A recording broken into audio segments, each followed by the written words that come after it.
अभी जी रवि झांकी साहब ने कहा कि एक्टरों को पढ़ने को कहो तो हालत खराब होती है, तो उन्होंने मुझे चैलेंज किया है। आई होप कि मैं खरी उतरूँ इस चैलेंज कि आप सभी के नाम। वो जरा उजड़े हाल लगता है, फिर भी कितना कमाल लगता है। आंखों में है कोई चिंगारी सी, खून में भी उबाल लगता है। खून में भी उबाल लगता है। पहले ऐसा उसे नहीं देखा, हो गया कुछ बवाल लगता है। वो पूछता है जो जमाने से, कोई मुश्किल सवाल लगता है। उसने तो टूट कर निभाया था, इश्क फिर भी क्यों मलाल लगता है। तोहमतें इश्क में लगी इतनी, तो बचा बाल बाल लगता है। फिर भी उसको बुरा नहीं कहता, अब भी उसका ख्याल रखता है। आदमी टूट कर निखरता है, वो इसी की मिसाल लगता है। फर्क हम में है सिर्फ चेहरे का, खून उसका भी लाल लगता है। इस कदर आंसुओं में डूबा है, अश्क भीगा रुमाल लगता है। वो जरा उजड़े हाल लगता है, फिर भी कितना कमाल लगता है।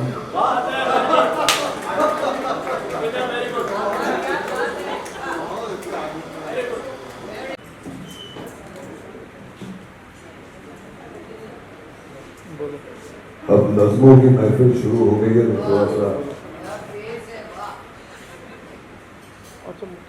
फैज की एक नज़्म याद आती है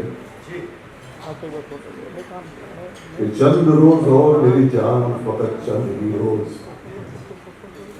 जुल्म की छांव में दम देने पे मजबूर हैं हम, और कुछ देर सितम सहने सिसकने रोए, अपने अजदाद की मीरास है मासूम रहे। जिस्म पर कैद है जज्बात पे जंजीरें हैं, फिक्र महबूस है गुफ्तार बेताजीरें हैं। अपनी हिम्मत है कि हम फिर भी जिए जाते, जिंदगी क्या किसी मुफ्लिस की कदा है जिसमें हर घड़ी दर्द के पैबंद लगे जाते। लेकिन अब जुल्म की नियाद के दिन थोड़े, एक जरा सब्र के फरियाद के दिन थोड़े। अरसाए दैर की झुलसी हुई वीरानी में हमको रहना है, फिर यूं ही तो नहीं रहना है। अजनबी हाथों का बेनाम गिराबार सितम आज सहना है, हमेशा तो नहीं सहना है। ये तेरे हुस्न की लिपटी, ये तेरे हुस्न से लिपटी हुई आलाम की गर्द, अपनी दो रोजा जवानी में शिकस्तों का शुमार, दिल की बेसुध तड़प जिस्म की मायूस पुकार, चंद रोज और मेरी जान फकत चंद। बहुत अच्छी किताब लिखी है आपने, और इसी तरह अपने एक्सपीरियंस से शेयर कीजिए। खुदा आपको सलाम।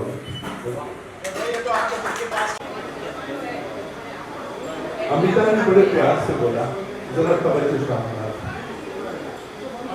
अमिता ने बड़े प्यार से बोला,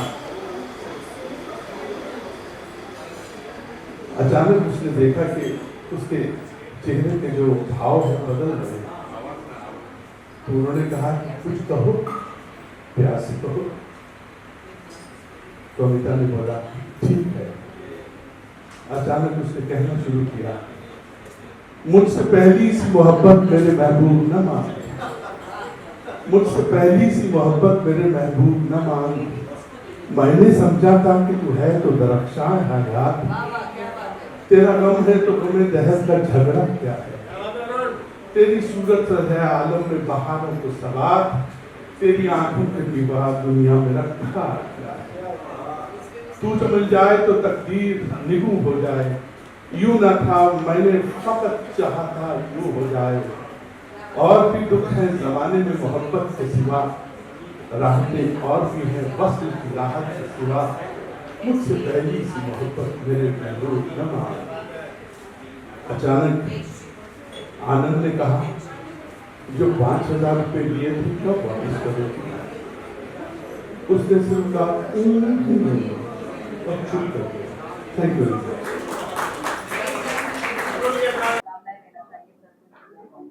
सबसे पहले तो मैं सर को कॉन्ग्रेचुलेट करना चाहूँगा किताब लिखने के लिए। मेरे को लगता है किताब लिखना ही एक बहुत बड़ी चीज़ होती है। एंड मेरे ख्याल से लोग अपने एक्सपीरियंस से जो भी लाइफ में होता है उसके बेसिस पे लिखते हैं।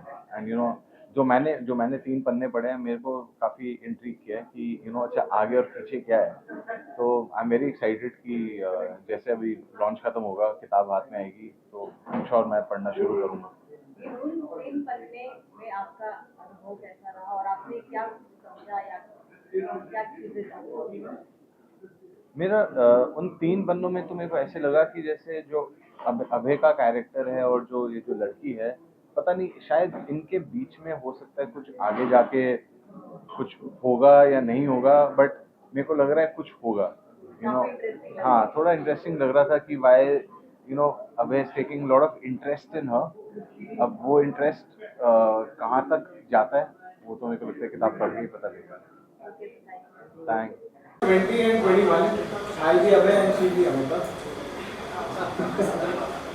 तो ये है ये बीच से पढ़ रहे हैं। उसी रोज शाम को अमिता ने अभय को फोन किया। वो काफी परेशान लग रही थी। अभय ने जब उसकी परेशानी की वजह पूछी तो अमिता ने घबराते हुए कहा, वो मैंने किसी लड़की से 5,000 रुपये लिए थे और अब तक उसने लौटाए नहीं। मैंने आपकी लाइन ले गया हूँ, सॉरी। और अब उस लड़के ने कहा कि या तो मेरे पैसे वापस कर दे या क्या।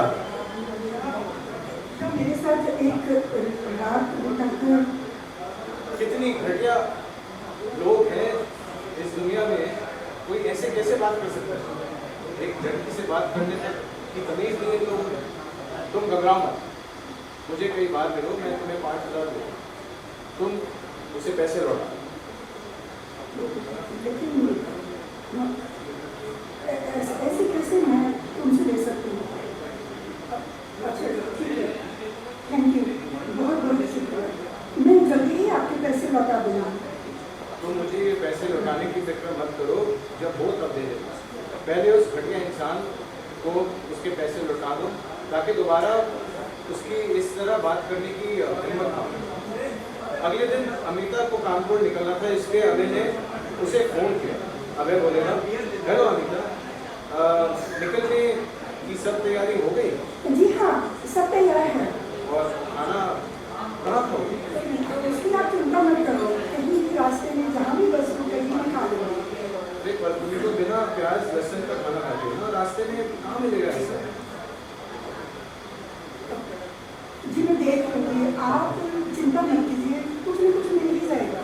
नहीं, तुम ऐसा मत करो। मैं अपनी पत्नी रीमा को बोल देता हूँ, वो तुम्हारे लिए खाना बना देगी। घर से खाना खाकर जाना, मैं तुम्हें वहीं से बस तक छोड़ दूँगा। Thank you.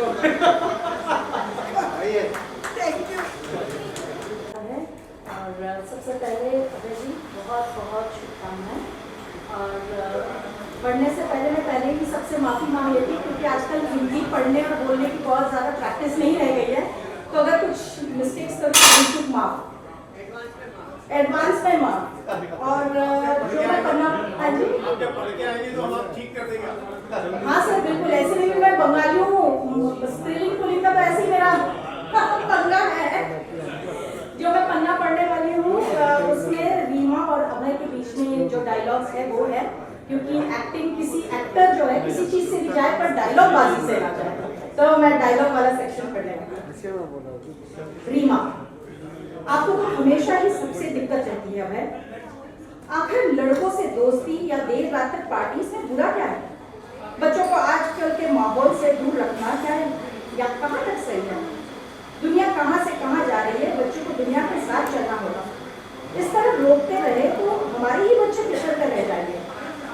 अब है, पर तुम्हें पता है कि मुझे ये सब पसंद नहीं। क्या तुम जानती नहीं माहौल कितना खराब है? लड़कियों का देर रात तक पार्टियों में बाहर रहना ठीक नहीं है। क्या तुम्हें नहीं दिखता? रीमा, बच्चों को कॉन्वेंट स्कूल में पढ़ा रहे हो तो ये सब तो होगा ही। लड़कों से दोस्ती में आखिर बुरा क्या है? बच्चों को ज्यादा रोकना टोकना भी ठीक नहीं है। आप समझते क्यों नहीं? अब है, हाँ मैं नहीं समझता और समझना भी नहीं चाहता। अगर बच्चों के साथ कुछ गलत हुआ तो इसका जिम्मेदार कौन होगा बोलो? रीमा, मैं माँ हूँ, दुश्मन नहीं। मुझे भी पता है कि क्या सही है और क्या गलत है। बच्चों को लेकर इस तरह से बहस अक्सर रीमा और अभय के बीच शुरू होती और झगड़े में बदल जाती, वरना रीमा अभय के बात से सहमत होती और ना ही अभय रीमा के बात से। शायद दोनों में अपनी अपनी बात को दूसरे को समझा नहीं पा रहे थे। विचारों के ये मतभेद दोनों में दूरियों की वजह बनता जा रहा था और यही वजह थी कि अभय रीमा से दिन ब दिन और दूर होता जा रहा था। प्लीज दूर कोई मत होइए, प्लीज साथ में रहिए। Thank you.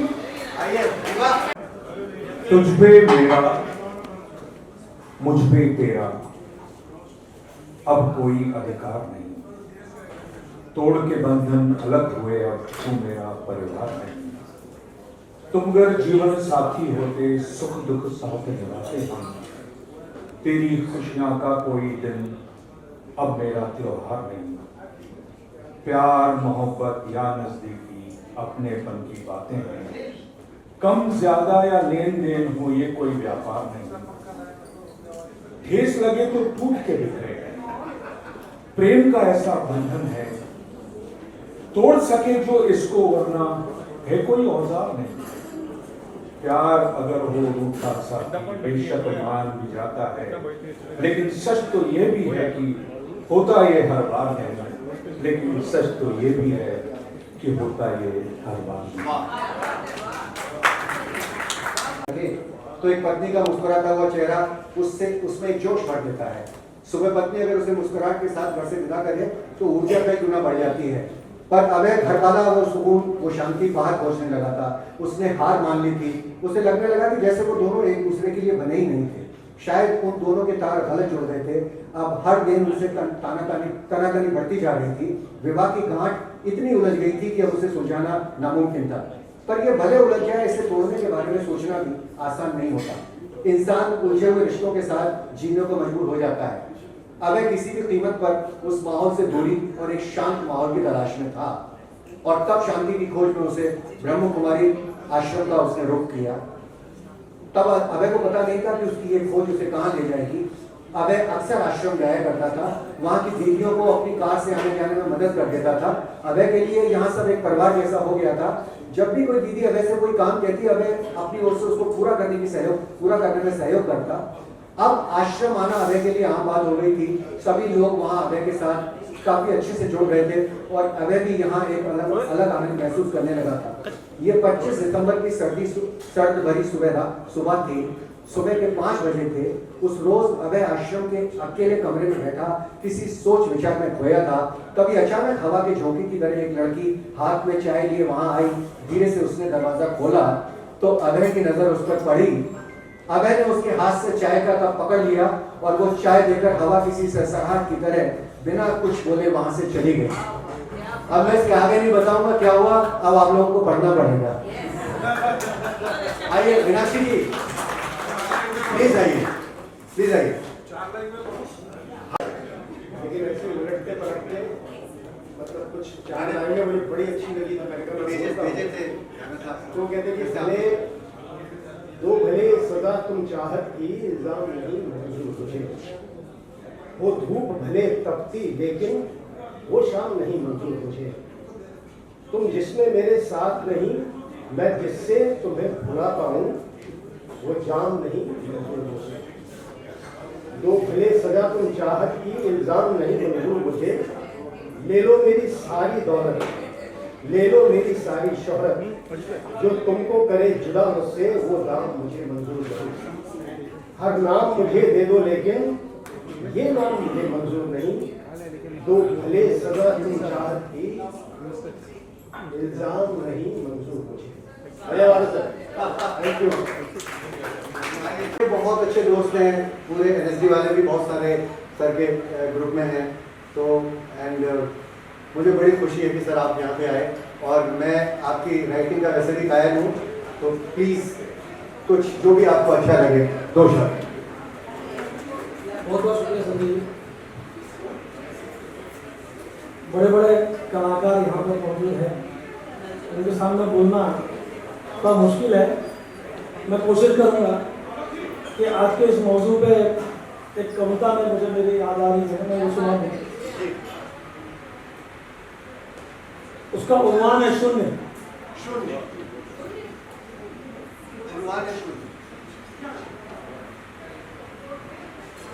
मैं बैठा था सागर किनारे, मैं बैठा था सागर किनारे, मुझ जैसे ही उदास पत्थर पर।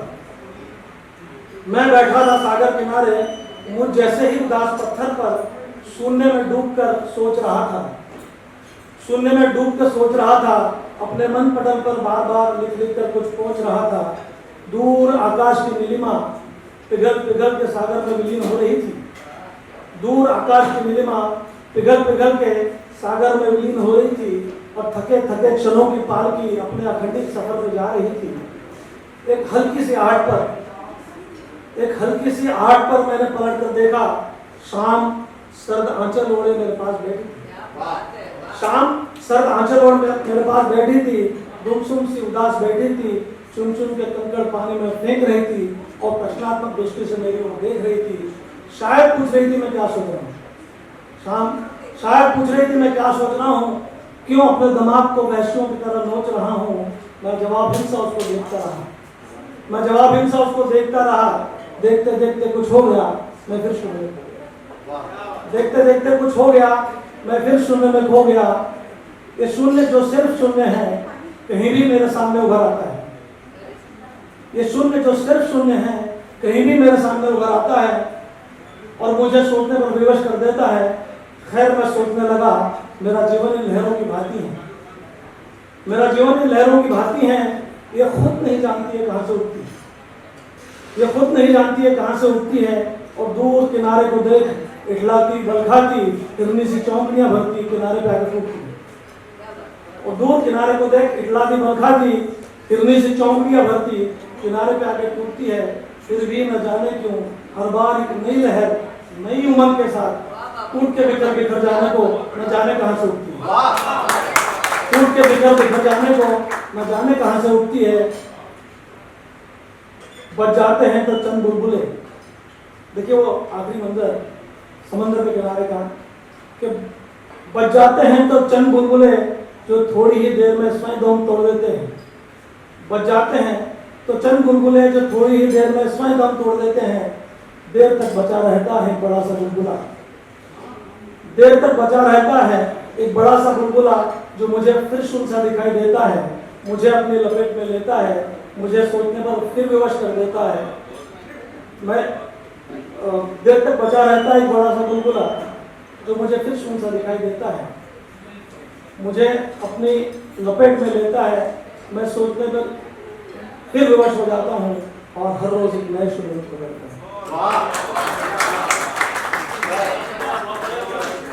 मैं बहुत अच्छी लगी हूँ, पर आज मैं कोशिश करूँगी कि मैं कर पाऊँ। ऐसा फील हो रहा है जैसे मैं क्लासरूम में थी।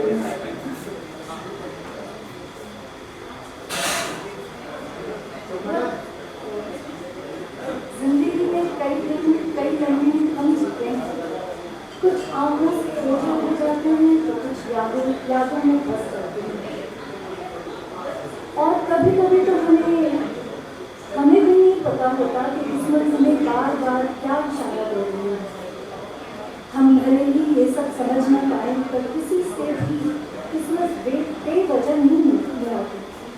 हम जानते भी हैं, किसी से मिलते या टकराते हैं, और फिर बार बार किस्मत हमें उस इंसान से मिलाती है कि वो ज़रूर कोई कहानी रच रही होती है, जिसे हम किताब का रूप लेने से पहले पढ़ नहीं पाते। अभय की किस्मत भी एक कहानी रच रही थी, और ये उस कहानी की शुरुआत पन्नों में से एक था, जिसका किताब की शक्ल लेना अभी काफी है। जो भी वो मुझे एक पुरानी एक नज़्म याद आ गई, जो कि आपकी इस उसके ऊपर बिल्कुल वाज़ा है और बहुत सही व्यक्ति है कि तुम कहाँ रहे इन वर्षों में, तुम कहाँ रहे इन वर्षों में, यहाँ सबने तुमको ढूंढा है, तुम्हें कितना कितना याद किया, तुम कहाँ रहे। इन पलकों ने जो भीगी है, इन होठों ने जो सूखे हैं, इन कदमों ने जो लर्जा है, तुम्हें कितना कितना ढूंढा है, तुम कहाँ रहे।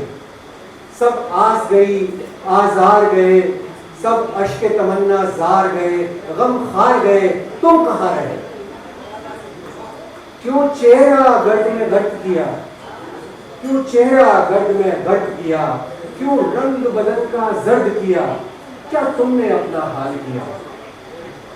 तुम कहाँ रहे, अब आए हो फिर जाओगे। तुम कहाँ रहे इन वर्षों में, यहाँ सबने तुमको ढूंढा है, तुम्हें कितना कितना याद किया, तुम कहाँ रहे। तुमने याद है गिरीश प्लीज। उसके बाद में प्रकाश जी से, जो हमारे जो बिल्कुल एक न्यायाधीश है, एक्स न्यायाधीश हो गए अब, लेकिन अब सारा का बाकी सारा जो वक्त है अपना डिवोट किया हुआ है आर्ट एंड कल्चर के लिए। तो उसके बाद मैं प्रकाश जी से ये रिक्वेस्ट करूंगा कि वो अपनी एक छोटी सी नज्म जो है आप लोगों के सामने पेश करें। एंड गिरीश जो है कभी जानते हैं इस कविता से जो उनको लाइन अच्छी लगी है वो पढ़ेंगे आपके लिए। मेरे सभी वरिष्ठ कलाकारों को, साथियों को, दोस्तों को, मित्रों को मेरा प्रणाम। पहली लाइन है, गब्बर ने बड़े गुस्से से पूछा, होली कब है, कब है होली। अब तुम्हारी वजह से हो रहा है क्योंकि मैं चश्मा नहीं ला। देखते हैं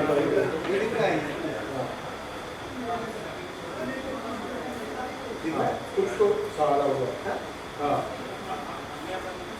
2019 की अगस्त का महीना था। वाह, चश्मों की सेल लग गई यार, ये तो दूसरी दुकान शुरू हो गई। Better better, thank you thank you thank you.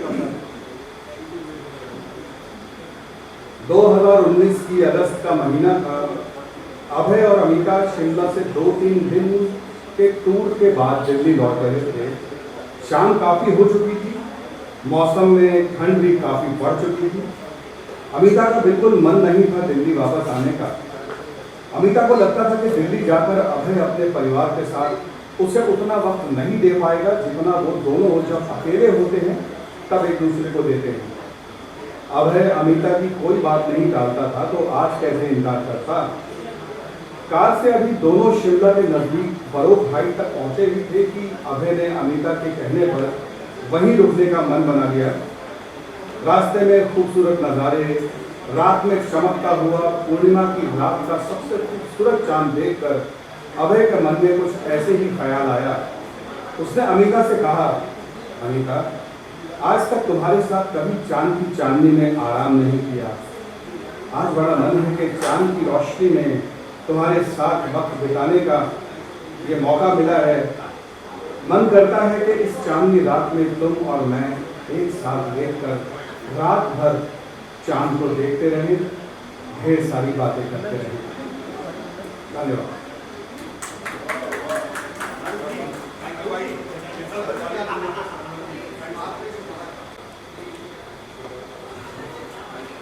भाई निकालो अपनी लाइन को अच्छी, सबको निकालो कोई अच्छी लाइन।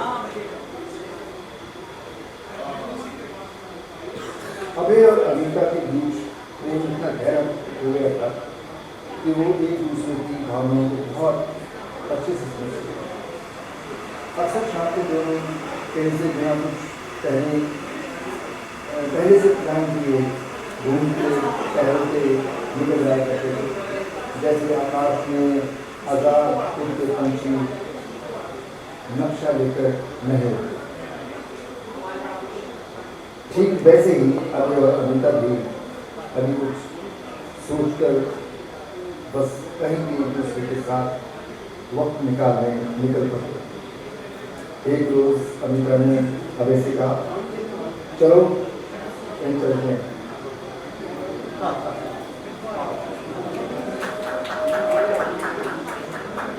मैं भी अभय और अमिता इनके बीच में का एक कॉन्वर्सेशन पढ़ना चाहती हूँ। अभय अक्सर आश्रम आज अभय के पाँव में चुभ गई। तकलीफ ज्यादा थी तो वो बाहर भी कार में बैठा प्रवचन सुन रहा था। प्रवचन सुनते सुनते काफी देर हो चुकी। जैसे ही कार्यक्रम समाप्त हुआ तो सामने से एक बार फिर वो लड़की बाहर नजर आती है। अभय ने अपने ड्राइवर से कहा, जरा उस लड़की को बुला, कहो कि मैंने बुलाया। अभय का मन ना जाने क्यों उसे जानने को हो कि आखिर वो लड़की है कौन, कहाँ से आई है, कहाँ रहती है और इतनी सी उम्र में उसका इतना जुड़ाव कैसे। अभय पाँव को संभालते हुए उसके पास पहुंचा और बोला, सुनो, तुम्हारा नाम क्या है? जी अमिता। कहाँ की रहने वाली हो? जी मैं कानपुर से। तो यहाँ ग्रेटर नोएडा में कैसे? यहाँ ग्रेटर नोएडा में रहकर एमबीए की पढ़ाई कर रही हूँ। इतनी सी उम्र में ये आश्रम में? दरअसल बचपन से दादी के साथ सत्संग जाया करती थी। सत्संग सुनना पसंद है मुझे, इसीलिए अक्सर मैं यहाँ आया करती हूँ। इस उम्र में अमिता के सत्संग के प्रति इस लगाव ने अभय को बेहद प्रभावित किया है। तो वो सोचने लगा कि एक तरफ मेरी बेटी, उसे मॉडर्न लाइफ से प्यार है, पार्टियों में जाना पसंद है, जिससे वो इतना परेशान है कि घर से वो दूर रहने लगी है, मजबूर है। और दूसरी तरफ पति, जिसका कलम मुझे दिन रात खाया जा रहा है। और एक तरफ लड़की अमिता, कितनी संस्कारी है, एमबीए की पढ़ाई करने वाली लड़की, क्या इतनी धार्मिक विचारों वाली हो सकती है? अभी इसके आगे की स्टोरी आपको मीनाक्षी मैम सुनाएंगे। बंटी बबली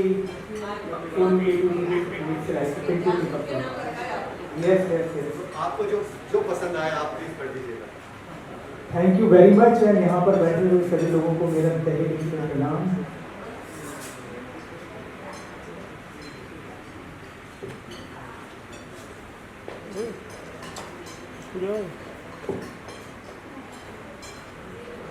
इसमें एक छोटी सी कविता है।